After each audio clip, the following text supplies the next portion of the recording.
What's going on, everybody? Welcome to The Shift. Part 3 of our series of Hall of Famers that possibly didn't get a fair shake on the Hall of Fame ballot. I'm leaving it up to you guys whether or not you think they're actual Hall of Famers, whether you think they're borderline, they're not Hall of Famers, they all Hall of Famers. I'm leaving it up to you guys, but these are all guys, in my opinion, that did not get their fair shake on the ballot. Go watch my last two videos. I'll have a link to those in the description box.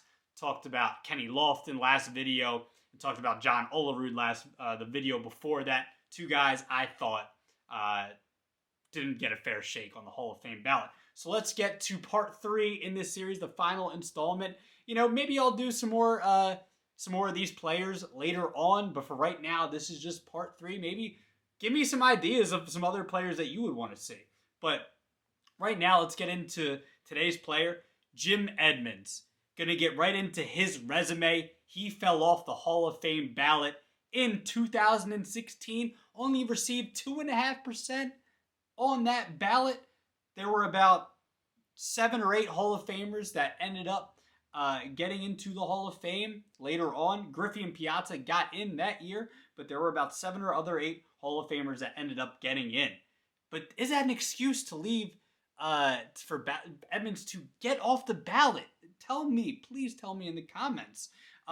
So starting off with his Jaws, Jay Jaffe's Jaws metric, Edmonds had a 60.4 career WAR, wins above replacement, 42.6 7-year peak WAR, a 51.5 Jaws, and a 4.9 wins above replacement per 162 games. And in comparison to the average Hall of Fame center fielder out of 19 center fielders, 71.6 career WAR, 44.7 year peak WAR, 58.1 Jaws, 5.4 WAR per 162. So he's right around that range, I would say. And then getting into a lot of his accolades, 393 home runs, an 132 OPS plus, a 284, 376, 527 career slash line, 437 doubles, and 622 stolen bases. Kind of the benchmark numbers there, I would say. Or, you know, a lot of those easy numbers that the first numbers that people normally look at. He had 2 40-plus homer seasons. He was an 8-time Gold Glove winner, and those are backed up by the metrics. He had 83 total zone fielding runs above average, and that was 17th all-time among center fielders. Okay, no, it's not top 5. Maybe it's not an Andrew Jones, but that's still pretty good. Among all-time center fielders, really good. And he won a 2006 World Series title to add to his resume. He was a 5-time top 10 player in wins above replacement, 4 times top 10 in home runs, 3 times top 5 in OPS plus. And as far as the fielding goes, because he's known for the fielding, 23 total zone runs above average in 2005, which led all outfielders that season. And don't forget, he had a lot of postseason moments. In 2004, Game 6 NLCS walk-off home run in that 12th inning of that game to send it to Game 7. Huge home run.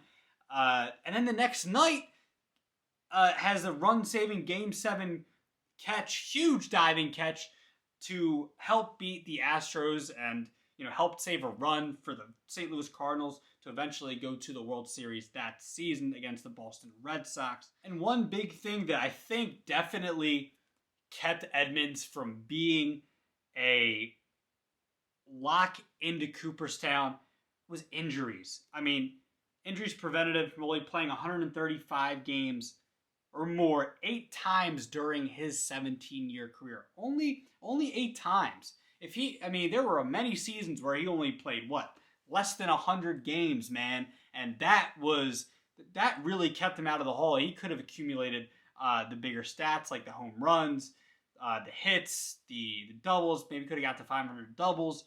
Could have accumulated more wins above replacement.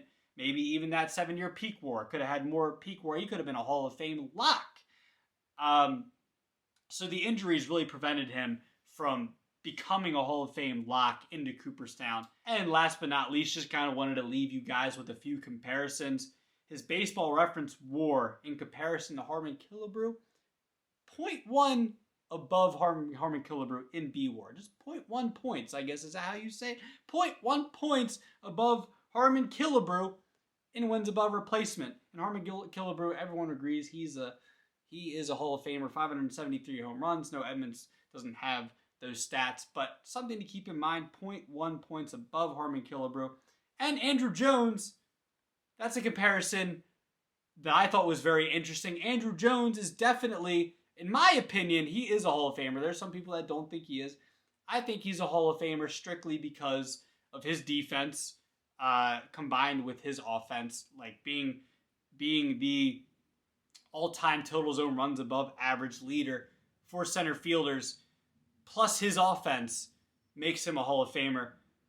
Edmonds, in comparison, he has 50 more career hits, almost 50 more runs scored for his career, 50 more doubles, only 40 less home runs for his career.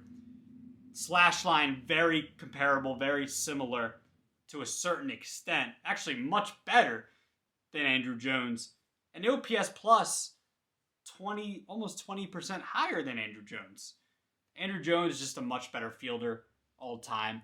And that's pretty much the difference between those two. And I just really think it's interesting just because, two all-time great defensive center fielders who are also great offensively played during pretty much the same time period. Their peaks came almost at the same time. So Jim Edmonds, Andrew Jones, thought that was an interesting comparison. But again, going to leave it to you guys. What do you think about Jim Edmonds? Do you think he got a fair shake at Cooperstown? And do you think he should be considered on one of these, one of these future committees? Should he be considered on one of these Today's Game or whatever committee it would be? Do you think that he should be considered in the future? Because he definitely shouldn't have fell off the ballot in 2016 with 2.5%. Jim Edmonds, a lot better than that. Had a very good career. Hall of Fame career. Gonna leave that up to you guys. Let me know in the comments section. Subscribe, like, all that good stuff. And also let me know on Twitter. Follow me at Rojas_media_. And I'll see you guys next time.